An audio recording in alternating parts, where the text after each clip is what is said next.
I had just started a part-time job as a DoorDash food delivery driver, hoping to save up a little money over the summer. My first order came from a place I had never heard of, Garden of Grace. It had no reviews, just a suspiciously long vegan menu and prices so low they felt like a glitch. But the app marked it as open, and someone had placed an order, so I accepted. The restaurant was tucked behind a row of closed storefronts, nearly invisible unless you knew where to look. As I stepped inside, a wave of damp, earthy air greeted me, carrying the scent of mushrooms and rotting leaves. The kitchen was dimly lit, and the man behind the counter barely acknowledged me, his bald head shining with sweat beneath the dull light and his stained shirt clinging damply to his body. He handed me a box of vegan roast, which despite everything smelled surprisingly appetizing. I delivered the food to a quiet neighborhood and stopped at an ivy-covered house, where a middle-aged woman greeted me with a warm smile. You must be Ron. I'm Lily. I've been a vegetarian since I was 5, and my favorite diner just shut down. But this new place, what a treat. Thank you so much. She even tipped me extra, told me she appreciated my service. That small kindness stayed with me. It felt like a promising start. The next day, the same order came through, from Garden of Grace to Lily's house. When I arrived, she was practically glowing. She said the food tasted fresher than anything she had ever had, and she was planning to order from them every day. Her little dog, Lulu, barked excitedly around her feet as we spoke. There was something comforting about the whole scene. Soon it became routine. Every afternoon I picked up an order from the restaurant, delivered it to Lily, and spent a minute or two chatting on her porch while Lulu bounced happily nearby. I started to wonder about the food myself. One afternoon, while waiting, I glanced into the kitchen and caught a glimpse of the owner slicing something oddly veined and glistening. It looked unsettling, almost like raw animal organs. When I asked, he said it was a special mushroom he grew himself, the secret to the flavor. I didn't ask more, but after several deliveries, something began to feel off. Lulu no longer greeted me. I would hear faint whimpers from inside, but the door opened only a crack, and Lily would stand there smiling strangely, her eyes unfocused and glassy. I asked about the dog. She waved it off and said Lulu was just tired lately, that dogs went through phases. I didn't press her and simply turned to leave. A few days later, I noticed a red-brown smear near the collar of her blouse. Her hair was messier than usual, and an odor hung in the air like meat left out too long. Still, she smiled politely, handed me the tip, and closed the door. As I headed back to my scooter, I realized I had forgotten to give her the receipt. I turned around, climbed her steps, and glanced through the garden gate. I stopped cold. Lily was crouched in the yard, her back hunched, her head tilted downward. At first, it looked like she was devouring something small, her mouth dark and wet, her eyes wide and blank. I could have sworn I saw feathers between her teeth and a shimmer of blood on her lips. My heart was pounding like it was trying to break out of my chest. I rubbed my eyes, hoping I was seeing it wrong. Then she looked up, and something shifted. A small sparrow perched on her hand, pecking at seeds in her open palm. She didn't move, just smiled, too wide, too eager, like someone quietly craving what they shouldn't. In her eyes, behind the softness, a hunger flickered. Quiet, but impossible to miss. The next day felt no different. I picked up her usual order from Garden of Grace. The man behind the counter didn't say a word, just slid the box across with that same blank expression. His apron looked stiffer than usual, crusted with something I didn't want to name. I took the box and left. When I arrived, Lily was waiting at the door. She told me, with an oddly serene smile, that she wouldn't be ordering anymore. Said she had found something better, something real. I didn't know what she meant, but I nodded anyway.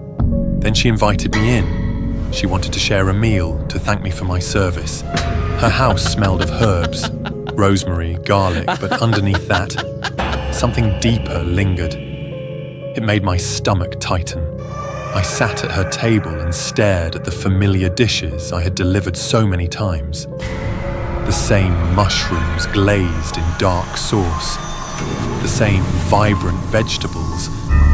I told myself it was only food, just vegan food. I took a bite, then another. The flavors were overwhelming, warm, rich, almost intoxicating. I kept eating, barely noticing Lily watching me with a strange, tilted smile. Then the pain came. My stomach twisted violently, my throat burned. The room tilted and my heart thudded so hard I thought it might burst. I looked up at Lily, and she no longer looked like a person.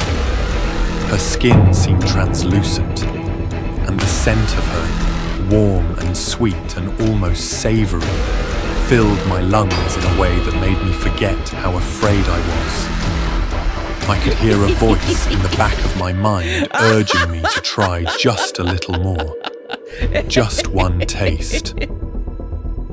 Before I could move, Lily lunged across the table and sank her teeth into my forearm.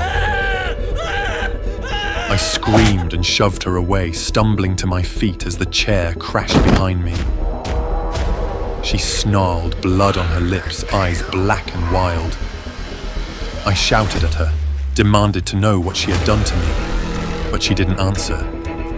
She couldn't. Something feral had taken over, and I could feel a matching hunger stirring deep inside me, crawling through my body like fire.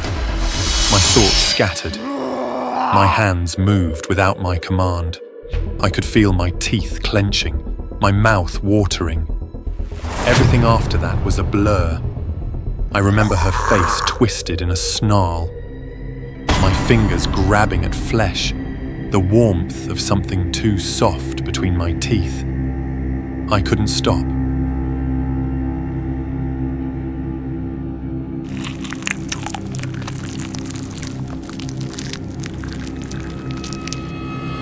No one knows it's fake vegan meat.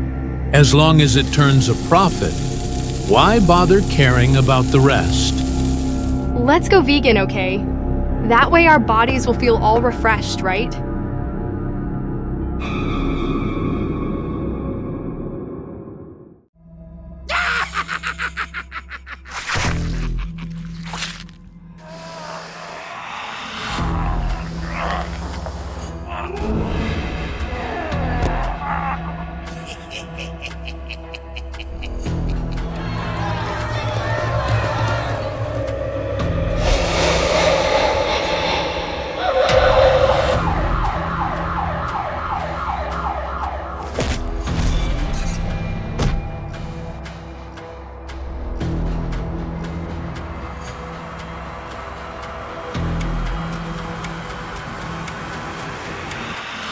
I'm Sarah. I rented an old McDonald's. Luckily, the equipment was still in good condition, so I just had to do some minor cleaning, and I can open my store tomorrow. While cleaning, I heard a strange noise. I followed the sound and found a Ronald McDonald statue. I'm so lucky. Kids love Ronald. I'll put it in front of the store. I'm sure it will attract a lot of children. Opening day was a huge success. We were open until 11 p.m. Everyone was exhausted, so I decided to work the late shift.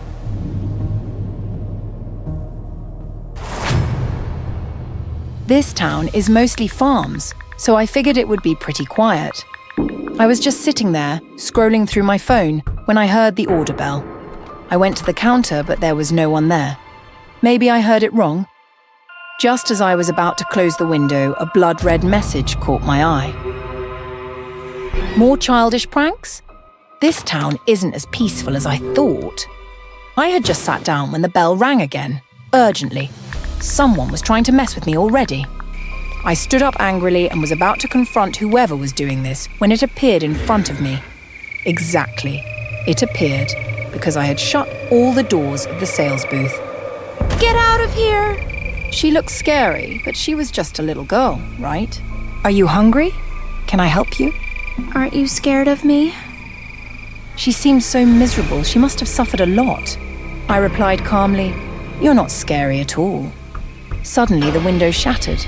Was it not her ringing the bell? I looked at the window and there was Ronald McDonald staring at me with an evil grin. What in the world is happening? Run! Sully's scream jolted me back to reality, and I instinctively followed her. We dashed into the storage room, and I couldn't resist asking her, "Hey, you seem to know a lot about that creepy clown statue." She didn't respond, but floated up, sending a crate crashing to the floor. There, before my eyes, was a crate of files, full of the store's dark secrets. The clown statue is haunted by Sean. He's the one who hurt me. He would put on a Ronald McDonald costume, and since my dad was always busy, I'd come to the store alone. Sean would always treat me. One day, Sean said he would take me home instead of my dad. I went with him, but we went farther and farther, and it got darker and darker. I tried to escape, but he held me tight. I was terrified. He hurt me so badly that my soul left my body. I knew right then that I was dead. My dad thought Sean had hurt me, but he couldn't find any proof. So my dad killed him right here in front of the store. So my dad went to jail, and that guy, Sean, possessed the clown statue and started haunting me. I couldn't believe the reason this store was closed was so terrifying. Just then, the storage room door slammed shut with a bang. "Sully, don't worry, I'm here for you." The door was kicked open, and the creepy clown appeared with a sinister laugh. He wasn't a friendly clown anymore. Inside him was a monster. You sick bastard! I won't let you hurt anyone else. Even though I smashed its head in, the clown statue didn't seem to care. Its smile was so taunting. The clown could even control broken bricks. I didn't see that coming. I could only cover my head. Are you okay? "I'm fine. This statue is going down. I'm going to crush this evil statue and make that pervert Sean disappear forever." I turned him into dust. Let's see if he can come back. Finally, the clown was completely defeated. Sully ran to hug me. Now she can finally rest. To give Sully's spirit peace, I called the police to the spot where her body was buried. As she wished, I also asked her father to come and claim her body. Finally, after 23 years, her body was found. Seeing the old man, her father, sorrowfully holding his daughter's body, my heart ached. This was the last comfort for him. He finally got to meet his daughter. I did a good thing, didn't I? Thank you so much, Sarah. Goodbye, Sully.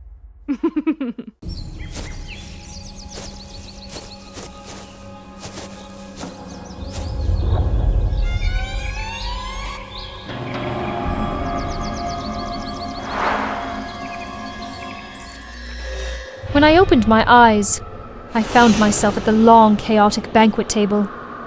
Teapots were scattered across the surface, surrounded by moldy pastries and piles of cracked porcelain cups, and saucers stacked in no order at all. All around me stood silent figures, unmoving. Each one wore a cracked porcelain mask, frozen in a wide. At the head of the table was a man with a tall, tilted hat perched precariously on his head. His eyes glowed unnaturally bright. and they were locked on me. I'm the Mad Hatter. Welcome to my Mad Tea Party, Alice. He gave an exaggerated bow, lifting his hat with a theatrical flourish. The hat was slick and pale, its surface stitched together with thick, glaring red seams. It looked almost alive, a grotesque patchwork of stolen skin. Then he offered me a cup of tea. Go on, try it. A special blend made just for you, Alice. Every instinct in my body screamed that something was wrong, but under his unwavering gaze, I hesitated, then lifted the cup to my lips and took a sip. The taste was sweet at first, but it turned metallic, sharp, and foul, coating my tongue with the tang of blood. My stomach turned. As I set the cup back down, the Mad Hatter's smile tightened. He raised an eyebrow and said in a voice that was still polite, but now laced with warning. Refusing the host tea? Wouldn't that be terribly rude? Suddenly, everything around me began to spin. I gripped the teacup tightly, trying not to lose control. Then I looked up, frozen stiff with fear. The guests at the table had taken off their masks. What lay beneath weren't faces. Their skin was sewn together from mismatched patches, stitched in thick red threads like someone had tried to fix them. They looked like marionettes, abandoned and left to rot. Terror rushed through me. I pushed my chair back and ran, knocking over plates and spilling cold tea as I stumbled away. Behind me, I heard the Mad Hatter yelling, his voice sharp and angry. You're leaving already, Alice? But the party's just begun. I didn't dare look back. I just ran straight into the woods, where the trees closed in like walls. I didn't know how long I ran, but my legs grew weak, my lungs burned, and my head spun. Then I heard it. A slow, steady ticking. Before I could react, something crashed into me. I fell hard to the ground. When I looked up, I saw him, the White Rabbit, dressed in a neat little coat, clutching a pocket watch. And just before the darkness swallowed me, I heard him whisper, "No one leaves the tea party, Alice."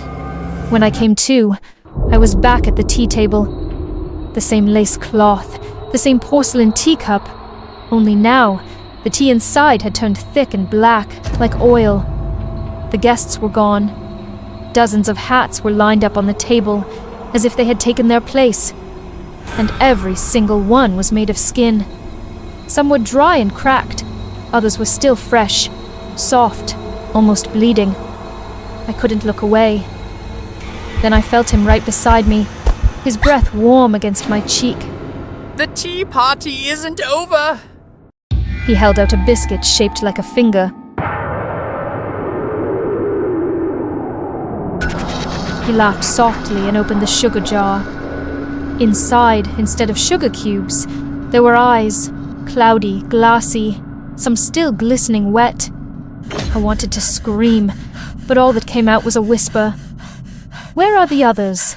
They didn't make the cut, but you're different. Just look at your skin. So smooth it feels like silk. The perfect material for my final masterpiece. He picked up the leather hat with care, treating it like a prize, blood dripping steadily from it as he swayed gently, humming a broken, eerie song. And that's when it started. An itch crawled across my cheek, then burned. I touched my face. My fingers came away bloody. A piece of my skin had peeled off. He noticed. His hand shot out, snatching it from mine with glee. He pressed it to the hat with trembling delight, cradling it like a gift. I screamed and ran. Behind me, his laughter rang out, sharp and lilting, like a song that wouldn't end. It chased me through the trees, a sound too gleeful to belong to anything human. Then I caught sight of that familiar rabbit, hiding at the base of the tree. Maybe it knew the way out. I staggered toward the place where it had taken cover. Its fur shook, and its wide, terrified eyes were fixed on the ticking clock in its paws. No time left. No more time. No more time for what? But before it could answer, he was there. The Mad Hatter snatched the rabbit up like a toy. It kicked once, then froze. You had one job! Then, without hesitation, he skinned it in a single fluid motion. The white fur, now streaked with red, was tossed over his shoulder like a shawl. He turned to me. But it's all right. You're still here, my perfect guest, and tonight, you'll help me craft the most beautiful hat this world has ever seen. None of it made sense. No, I had to wake up. I had to get out of this nightmare. It felt like it was finally over. Or maybe it had only just begun.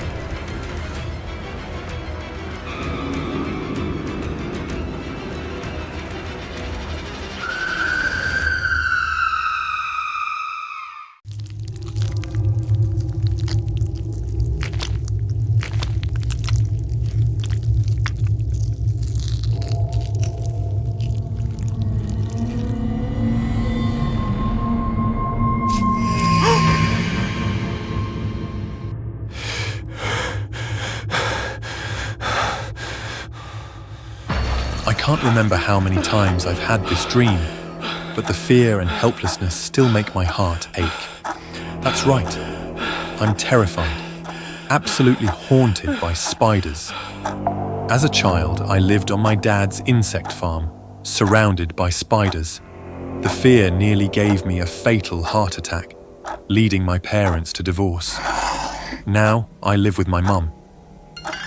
My graduation is soon, but Dad didn't reply to my invitation. His last email, 2 weeks ago, proudly announced his success with mutant spider research. I have a bad feeling something went wrong with my dad's research. I've decided to go to his farm and make sure he's safe. It's been almost 10 years since I last set foot in this house.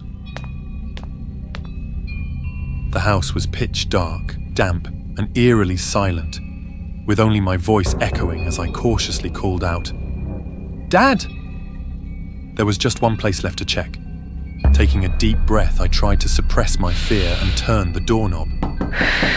Suddenly, a swarm of black spiders scurried out from behind the door. My body froze, trembling as I collapsed to the floor. At that moment, someone stepped out of the basement. It was my dad, George, the biologist, silently blowing a strange flute that sent the spiders retreating into the basement. Dad helped me up, his frail hand pale with black veins and dark, sharp hairs like a spider's bristles. Something was definitely wrong with him. Why are you here, Jax? I handed him the invitation card. He took it without a word, his cold demeanor cutting deep. Then I noticed something stuck on his eye. Instinctively, I reached out to remove it. It was a strand of spider silk, not something accidentally caught in his eye, but something coming from inside it. Dad jerked back, clearly annoyed by my actions, and rubbed his eye. The strand of silk disappeared without a trace. "Dad, my car broke down. Can I stay here for the night?" Fine.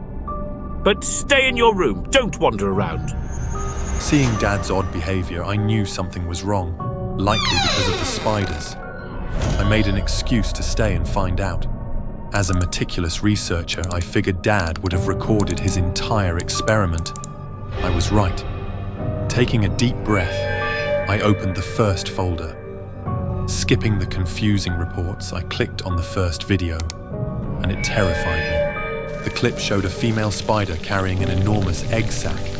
The spider screamed in pain, like a woman about to give birth. But spiders lay eggs, don't they? My suspicions were quickly confirmed. I watched as a massive baby spider broke out of the egg, dragging its mother's insides with it. The hungry spider rushed to its first meal, while the mother lay weak, helpless, and still as her young devoured her. It was so cold-blooded, so cruel. It was more disgusting than any spider or monster I had ever imagined. It took me a moment to regain my composure. I opened the final video, but what I saw was even worse. I was sure this spider was no longer a normal creature. Thinking about how this mutated spider had been born, I feared for my dad. What would happen when those eggs hatched? Suddenly, my dad appeared in front of me, his face furious. Jax, what are you doing here? I forced down my fear and rushed to tear off his shirt, hoping what I had seen was just a scene from a sci-fi movie. But I was wrong. These spiders were more dangerous than I had imagined. Each egg was stuck to my dad's skin, with a tiny tentacle piercing his spine. They were living and growing off his spinal fluid. The fear in my chest grew stronger, and I felt dizzy, my hands and legs trembling uncontrollably. Looking up at my dad, I noticed his eyes were slowly turning into those of a spider. I heard him gasp and scream at me. Run, get out of here! He still had his mind, he still cared for me. I had to save him, telling myself that. I grabbed a ruler from the desk and rushed toward him. I shoved him to the ground, using all my strength to crush the eggs on his back. One by one, they cracked open and the baby spiders fell, filling the air with the scent of blood and a foul odor. Suddenly, my dad erupted with strength. He shoved me off, screaming, Don't hurt my children! "You've lost it, Dad! I'm your son! I'll save you from these monsters!" I yelled, only to realize, in shock, that the man in front of me was no longer the dad I knew. He had fully transformed into a monster. He shielded the baby spiders like a true mother spider, glaring at me as though I were an enemy trying to harm his offspring. The look in his eyes caused me pain and despair. What could I do to save him? But it was too late. The monster, now enormous and with all the terrifying traits of a spider, stood before me. My body froze, even breathing felt difficult, and my heart began to ache again. My dad's agonizing scream jolted me back. I turned to see the newborn spiders, driven by instinct, making him their first meal. Survival instinct drove me to run. I tried to drag my dad with me, but it was already too late.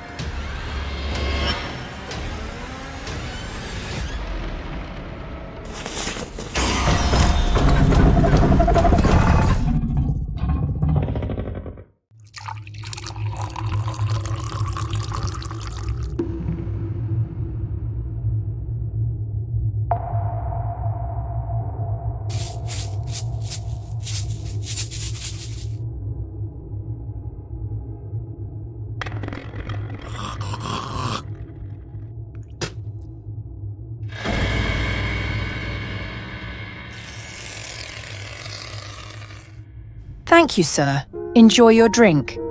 My special customer, served with a special drink. One with my own secret spice. His name is Carter. Just an ordinary office worker from the building across the street, right opposite the cafe where I work part-time. I love Carter. He's also the only reason I've stuck with this boring, low-paying job for a whole year. See you this afternoon, Ashley. Your coffee is so good, I might as well replace water with it.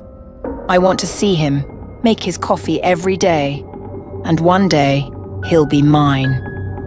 And that day is coming soon. I've been secretly adding pure caffeine powder to Carter's coffee for the past 3 months.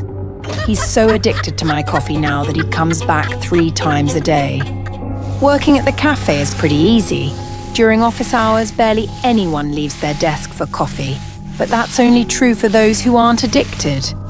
Carter, on the other hand, my Carter, has been hooked on my coffee for months. I can predict the exact second he'll walk through that door.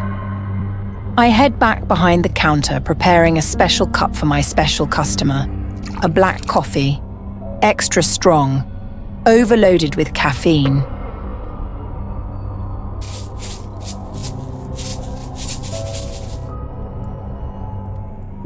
And today's secret ingredient, my sweat.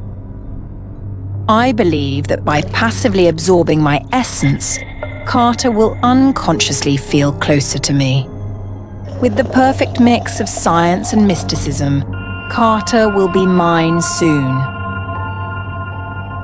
Today, I want Carter to receive my essence at the highest level, my menstrual blood.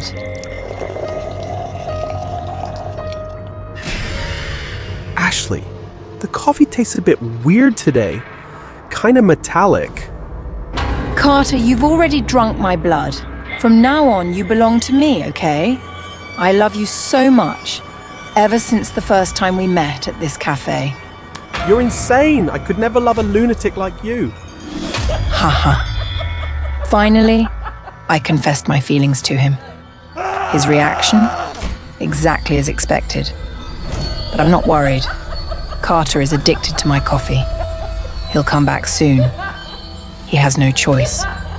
As I was cleaning up the cafe, waiting for Carter to come back, a rude customer suddenly barged in. Who the hell is Ashley? Get out here! I looked up, shocked to see Carter standing next to the loudmouth. But the way they stood together seemed too close. Babe, is this the freak you were talking about? I froze. Carter has a boyfriend?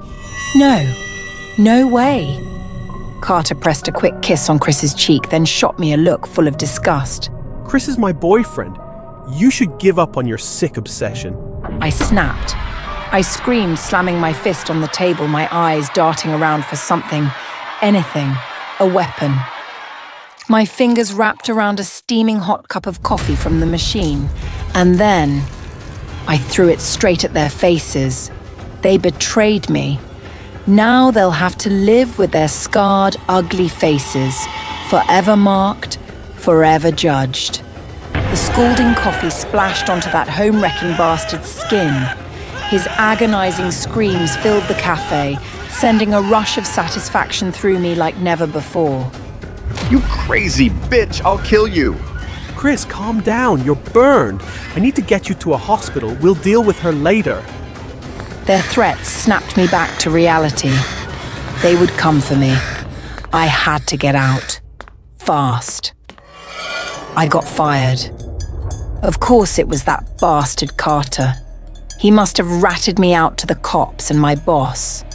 If he dared to betray me, if he wouldn't let me live in peace, then I'd drag him straight to hell with me. That night, I slipped into the cafe and swapped the sugar syrup with pure caffeine. Carter was addicted. He'd be back for his fix. But this time, he'd be drinking poison. Before leaving, I hid a small camera behind the counter. I wanted to see everything. I wanted to enjoy it. The next day, I sat in front of my computer, eyes glued to the live feed from the cafe. Just as I predicted, they had hired a new barista, and Carter, still convinced this place had the best coffee, came back for his usual fix. Through the camera, I noticed he looked exhausted. Taking care of that sick boyfriend must be tough, huh? What kind of crap is this? Did you forget the sugar? Trying to choke me or what? Oh, Carter, that coffee was never meant to be sweet. But don't worry, it's packed with caffeine. Just drink up, and it'll ease your suffering. Haha. I zoomed in on Carter's cup, watching the barista pump syrup. 1, 2, 3, 4, 5 bumps should be enough. Carter downed his coffee in frustration, while I silently savored the moment. I stared at the screen, heart pounding, waiting for my masterpiece to unfold. And just as I hoped, the caffeine overdose hit. Hard. His body convulsed, foam bubbled from his mouth, like a fish gasping on dry land. I closed my laptop and took a slow sip of my Starbucks. Revenge had never tasted so sweet.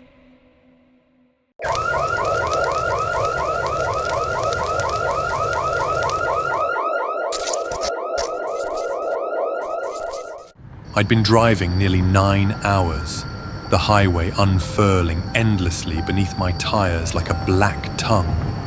The last gas stop was far behind me, and my phone, with its signal fading, had dropped to 9% battery.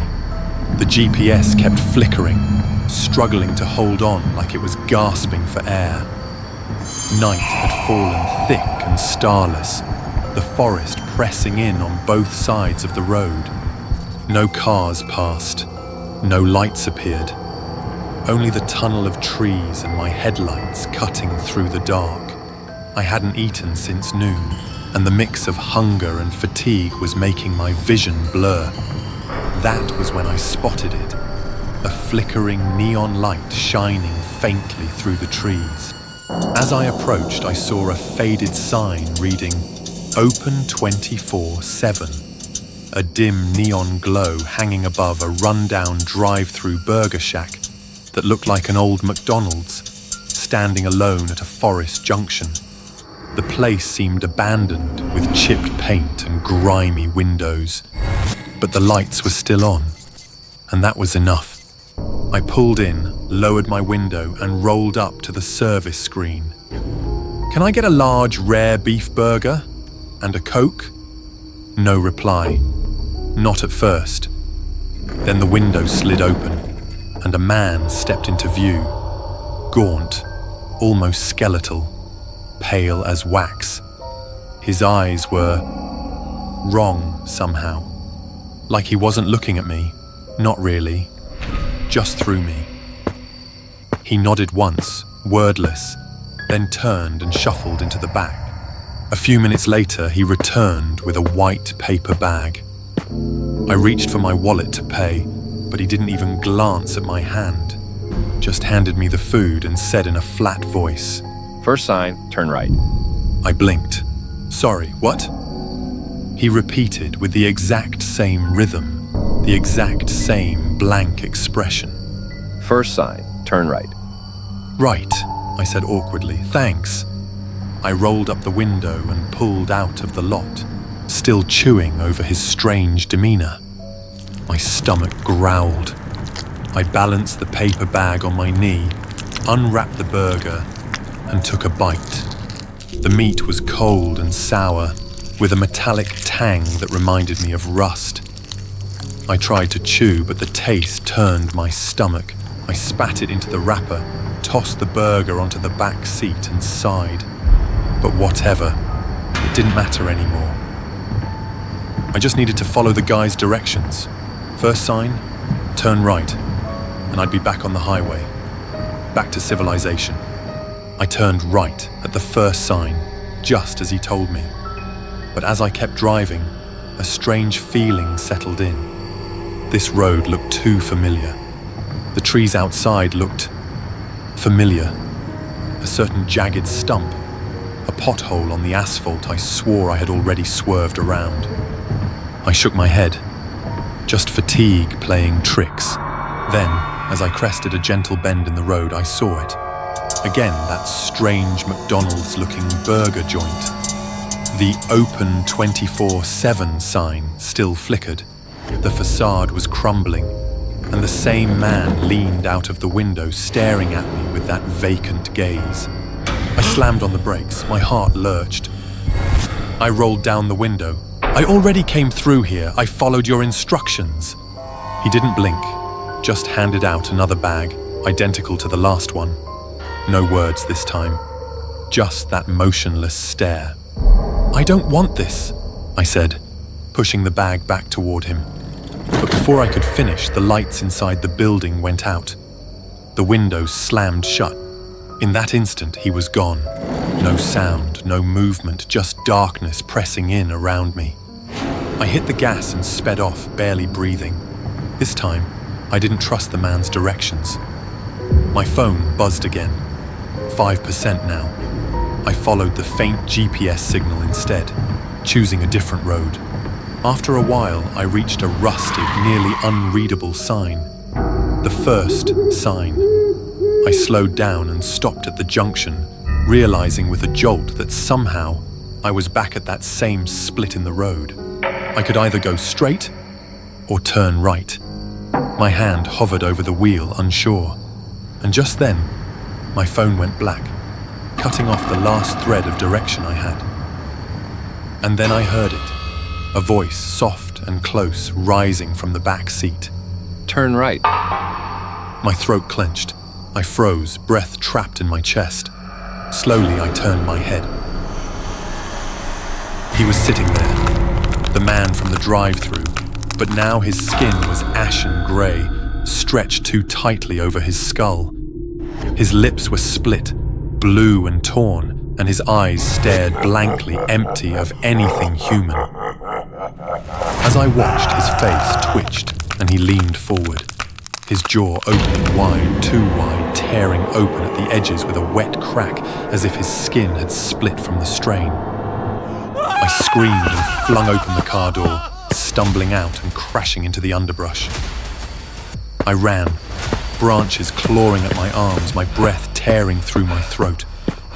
The forest closed in around me, but I didn't stop. I couldn't. I had to get away. I broke through the trees and found myself standing once more in front of the burger shack. But this time, it wasn't just decayed. It was rotting. The windows were shattered. The neon sign blinked in a deep, wound-like red, and dark smears on the cracked glass looked disturbingly like blood. The air reeked of raw meat and burnt rubber. My legs gave out, and I dropped to my knees, gasping for breath. Behind me, something scraped across the pavement. I turned slowly as the sound grew louder, a dragging noise like bone against asphalt. There he was again, but he no longer looked human. His uniform was soaked in dried blood, one sleeve torn, and an arm twisted unnaturally behind him. His mouth was fixed in a wide grin, tongue lolling, as he dragged a bloody drive-thru headset behind him, its speaker crackling faintly. He stepped closer. I couldn't move. Your turn, he said, voice rasping like dry leaves. Then darkness swallowed me. I don't know how long it's been. Time doesn't seem to work here. But I'm here now. Behind the glass, staring through it, waiting for the next car. A girl just pulled in. Her voice is bright as she orders a burger and asks how to get back to the city. The radio in her car murmurs something about Highway 47, something about 20 disappearances, no bodies ever found.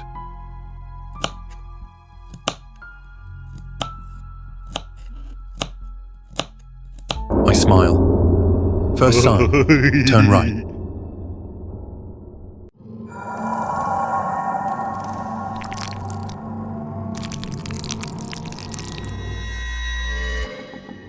I never planned for that life. Waking up each morning to paint my skin the color of cartoon sunshine and pretending for hours to be someone who never really existed.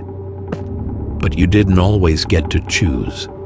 Not when bills keep piling up and you're past the age where anyone wants your resume. For 6 months, I worked as a Homer Simpson impersonator at Joy Hill Park. Each day, I covered every inch of my skin in cheap yellow paint that promised to last through anything: heat, sweat, time.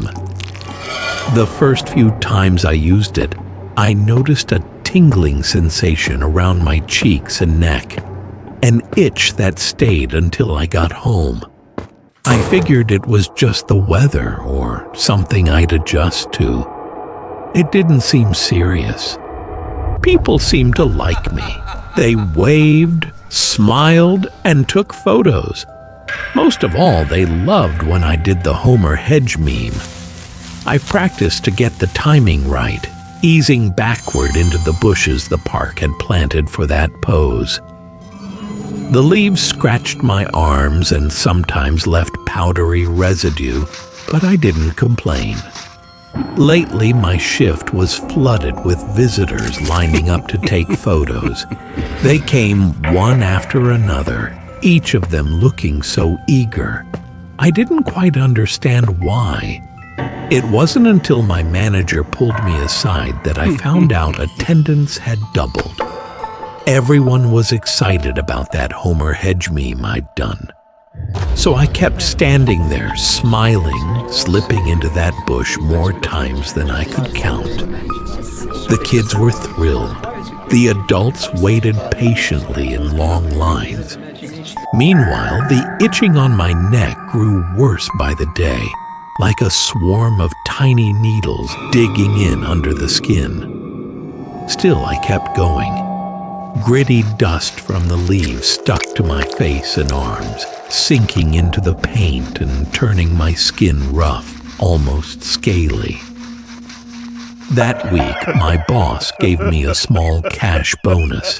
I held it in my hands and thought about how long it had been since I could afford a full bag of groceries. That night, when I got home, I started feeling that something was wrong with my body. My arms were covered in blotchy red patches, and when I scratched them, thin flakes of yellowed skin came off beneath my nails. Under the bathroom light, I told myself it was heat rash or maybe a bad reaction to detergent. I didn't want to stop working. I couldn't. Then one day, someone's video of me doing the Homer Hedge meme went viral. My boss started treating me differently. He called me his golden goose. There was a big event coming up, and if things went well, he said I might even become the face of the entire park.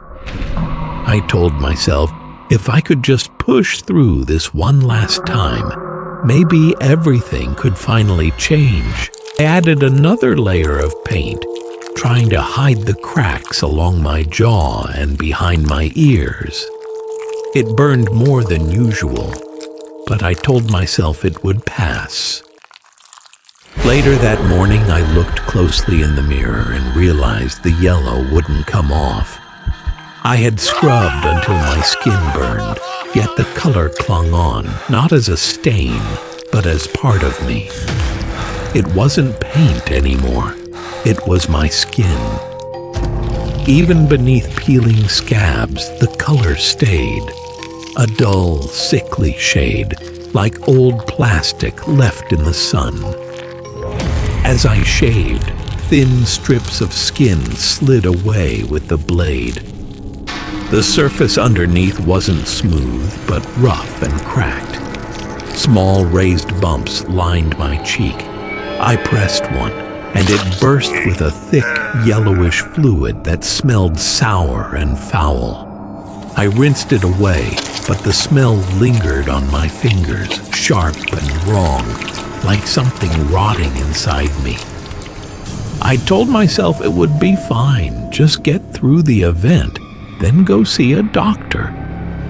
On the day of the festival, the park was more crowded than ever. I stepped into place, waved, and the first group of kids came running.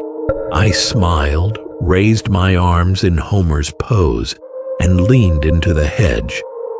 That's when something inside me pulled tight, like a string snapping in my chest. My arms trembled, my knees gave out. I remembered falling, the gasp of the crowd, the blur of faces. My cheek hit the pavement, and I felt something peel away. There was no sharp pain, just a wet warmth. I saw a piece of my face, yellow, frayed, lying on the ground beside me. A guard rushed over and reached out, but when his hand touched my arm, he recoiled. His glove was smeared with thick, amber-colored slime. I tried to speak, to explain, but my lips cracked, splitting open. More yellow seeped through. My skin started tearing in long, curling strips. Beneath it, the flesh was soft, swollen, oozing and raw, like meat gone bad. I heard screams. People backed away. I tried lifting my hand, but it barely moved. My joints were stiff, frozen in place. I didn't know what had happened in that bush. Maybe it was the paint, or the heat, or that powder that clung to the leaves. Maybe it was everything, working together day after day until my body couldn't resist anymore. Now I sat in a room with white walls and locked doors. They said I was sick.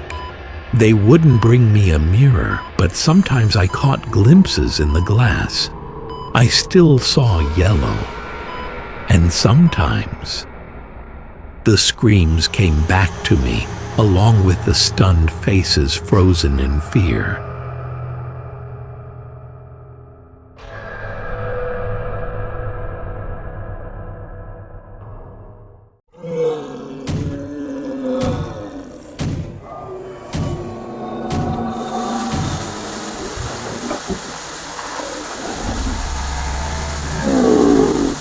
I'm a microbiologist. My specialty? Fungal and viral mutations. If it's gross, dangerous, or involves things sprouting out of places they shouldn't, I'm your guy. It's a dream job. If your dreams include endless pressure, angry bosses, and occasionally dodging test subjects that want to eat your face. Most days, I wanted to curl into a ball and scream, but instead I trudged on, wearing my lab coat like a cape of martyrdom. Then one day, I thought, what if I didn't have to? The idea hit me like a runaway pipette. What if I turned myself into one of those creatures? Temporarily, of course. I'd be too sick to work, collect my occupational hazard insurance, and finally relax. Bonus, nobody could yell at a guy with mutant claws.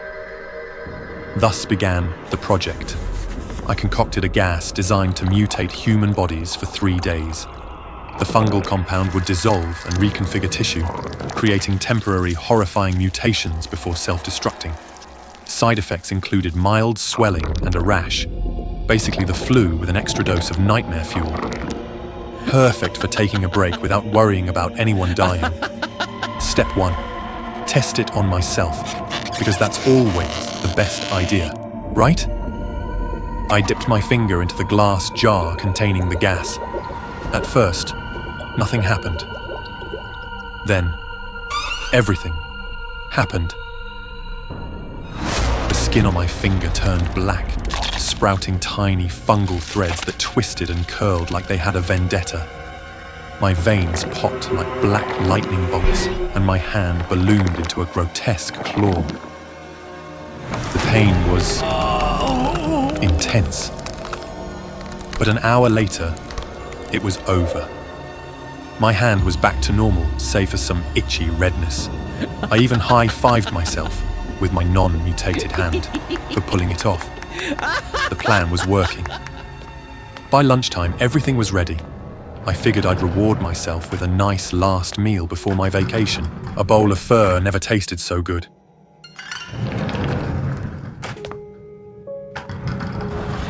When I got back, though, something was wrong.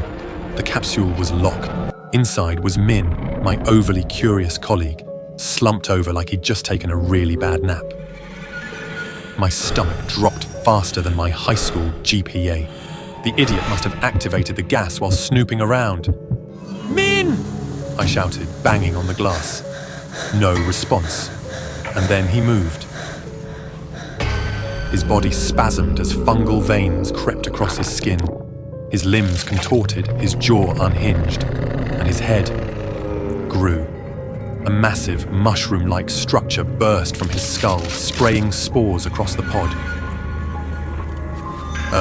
Min, buddy, you okay?" He roared. The pod door hissed open and Min stepped out, or what was left of him. His claws scraped the floor as he lumbered forward, a terrifying mix of rage and confusion. "Okay, let's not do anything rash," I stammered, backing away. He didn't listen. One swipe of his oversized arm sent my lab bench flying. I dodged and bolted for the control panel, slamming the emergency lockdown button. The lab door sealed shut with a satisfying clang. No way was I letting the boss find out. If this got out, I'd be buried in work, overtime, and pay cuts. This mess was mine to fix. Unfortunately, Min wasn't a fan of locked doors. He pounded on the reinforced glass, cracks spiderwebbing with each hit. I needed a plan. Fast. Grabbing a fire extinguisher, I crept toward him. The second he broke through, I let loose a blizzard of foam, momentarily blinding him. He howled, swiping wildly, but I managed to activate the decontamination system. Gas filled the room, designed to neutralize pathogens and hopefully raging mushroom men. For a moment, it worked. Min staggered, coughing and wheezing. I started to breathe again. But then he adapted, because of course he did. Great. Desperation hit. My eyes darted to the capsule, the one thing that could even the odds. If I mutated myself, I might stand a chance. I sprinted for it, sliding into the pod like an action hero. But when I hit the activation button, nothing happened. Sparks flew from the control panel. Min's earlier rampage had severed the power supply. Of course! Why not? I slumped in the pod, exhausted. Min stalked closer, his heavy breaths filling the room. I closed my eyes, ready to accept my fate. But then, salvation arrived. The lab door burst open, and a team of security guards stormed in. They shot Min with tranquilizer darts and hit him with electrified nets. He thrashed and roared. But eventually, the beast went down. As the guards dragged Min away, my boss showed up, hitting me with their signature line. Care to explain what the hell just happened here? I gave a weak thumbs up. Science experiment? You'd think my problems ended there, but no. First, I was stuck writing a mountain of incident reports. Then, I was ordered to develop a cure for Min while taking over his workload. After a week of sleepless nights and more caffeine than any human should consume, I finally cracked it. Min was cured, though he wasn't thrilled about the whole mutant mushroom thing. Fair. As for me, I learned an important lesson. Sometimes taking a break is better than accidentally turning your coworker into a murder machine. But hey, at least I didn't have to dodge test subjects this week. Small victories.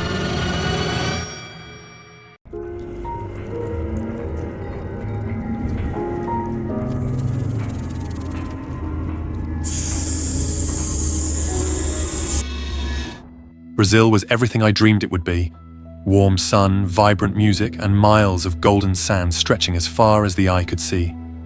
Miles, my best friend and perpetual thrill-seeker, had planned every detail of our trip. He swore up and down it would be life-changing. So, when he suggested we visit a unique, authentic snake massage spa, I hesitated. The very mention of snakes made my stomach churn, but Miles laughed off my concerns. Come on, man, he said, grinning from ear to ear. It's all the rage. People say it's therapeutic. Plus, what's the point of a vacation if we don't try something crazy? Against my better judgment, I agreed. The spa was tucked away in a narrow alley, its faded sign barely legible under the dim streetlights. The door creaked ominously as we entered, and the air inside was thick with the mingling scents of incense and damp earth. Relax, Miles said, clapping me on the shoulder. It's supposed to feel ancient, authentic. The receptionist, a tall woman with piercing green eyes, led us into a room that looked like a jungle terrarium. Vines hung from the ceiling, and the ground slithered. Hundreds of snakes of varying sizes and colors writhed on the floor, their scales catching the dim light like tiny shards of glass. Okay, nope, I'm out. I whispered, my voice cracking, but Miles was already stepping out of his shoes. They're harmless, non-venomous. Just let them crawl around a bit. It's supposed to be good for circulation. He lowered himself onto the snake-covered floor, leaning back with a satisfied sigh as the creatures began slithering over his legs. See? Totally fine, he said, waving me over. My body refused to move, but Miles's teasing was relentless. Eventually, I convinced myself to take a single step. The moment my bare foot touched the floor, the The cold, slimy texture of a snake's scales brushed against my skin. I froze. Another snake curled around my ankle, its tiny, harmless bite sending a strange, tingling sensation up my leg. My heart raced, but as more snakes swarmed around me, I began to feel oddly numb. Not so bad, right? Miles grinned. I wanted to scream at him, but my throat was dry. The next phase of the treatment was supposed to be deep relaxation. We were led to 2 massage tables and instructed to lie face down. The room was dark now, lit only by flickering candles. The snakes had been cleared from the floor, but the eerie hissing sound remained, echoing faintly through the walls. As I lay there, the sensation of something smooth and heavy rolling across my back made me shudder. "It's just part of the process," I whispered to myself. "Breathe. It's fine." For a moment I managed to relax. The weight moving along my spine felt oddly soothing, like a warm compress. But then I felt it slither up my shoulder. "That's not a hand," I muttered, eyes snapping open. The sight that greeted me froze my blood. A massive snake was coiled around Miles, its thick body constricting him like a vice. He looked at me, gasping for air, but he was smiling. It's fine. These snakes are trained. His voice broke off into a choking wheeze as the snake tightened its grip. Panic surged through me. "Miles!" I shouted, jumping off the table. But before I could reach him, something heavy dropped onto my back. The impact knocked the air from my lungs. It was another snake. This one was even larger, its muscular body wrapping itself around my chest and shoulders. Its scales were cold and rough, scratching against my skin as it coiled tighter and tighter. I clawed at it, trying to free myself, but the more I struggled, the tighter it squeezed. My vision blurred as my chest heaved. Desperate for air, I could hear Miles screaming now, his voice a hoarse, guttural cry. "Help me!" I tried to look at him, but the snake's tail wrapped around my neck, pinning my head in place. My pulse pounded in my ears as the edges of my vision darkened. With one final burst of adrenaline, I threw myself sideways off the table. The snake's grip loosened just enough for me to suck in a ragged breath. I hit the floor hard, the impact jolting through my ribs, but I was free. For a moment I lay there, gasping and disoriented. Then I heard it, a low, guttural hiss. I turned my head just in time to see the snake lunging toward me, its massive jaws unhinged and gaping wide. I scrambled backward, but there was nowhere to go. The snake's mouth engulfed me, its sharp teeth slicing into my skin as it began to swallow me whole.